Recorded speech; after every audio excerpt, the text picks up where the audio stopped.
shehu dokta ka zama karuwa muje kai dokta yana kira so masoyin ka ka kyale yaudara tsorar munan shi ne ya kirkira na ce tudu na cinye gangara kun tsoro ganan madan da ka kashi na ya hannu arzika na sassaka ya ja gaba daga kai kwa banji ba ba idan ba za ka sannu ba a cikin sa ba za na dubu ba shago su man abba ga zainawa ya yi sauka tara kuri annabi kuka na takuri ya habibi ka daɗe ni zikiri masu daina na saka sasari karya suke yan bani na iya garkuwa na ya bani kariya makaranta kake shehu duniya kai kadai ne na bawa kundiya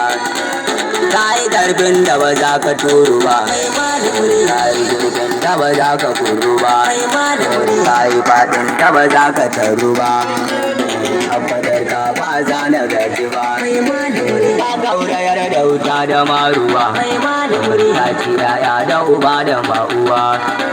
babu kowa shirku bai samu ba ya tabara kallon fari baki sannu shehin mu marar matantaki dan fashadu shi ne kwamar ragi rayuwa ce ta yara barzaki ayya dokta ta biyar ka banji ba duk mara kai wallahi bai ba wani shago su mamma lumur banji ba a cikin ka ba za na faddu ba kafa bayyana an walga walƙiya dan na ganka na wafarka caliya mai haɗewan duka a cikin kaya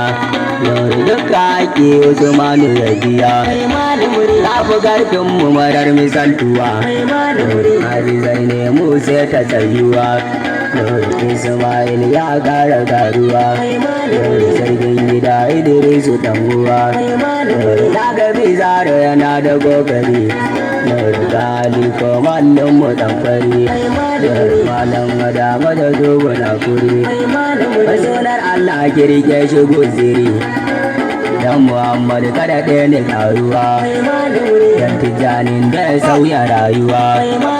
yau si dingin ka wuce sannuwa ya fito yi miskini jaruwa dan aliyun zikiri mutan Kano dan mai bauchi dan shehu mai Kano zikirin mai kada ɗaya ne na Kano ya batu da amdi da karmawin Kano yin kadan ba za ka sannuwa bisa sadar ba ka gaji ba lokacin ba za ka jirgu ba har jalin da ba za ya gano ba daga wani sau bai ji bai gani illa shi wanda ya raya zamani maman sharifa gare ki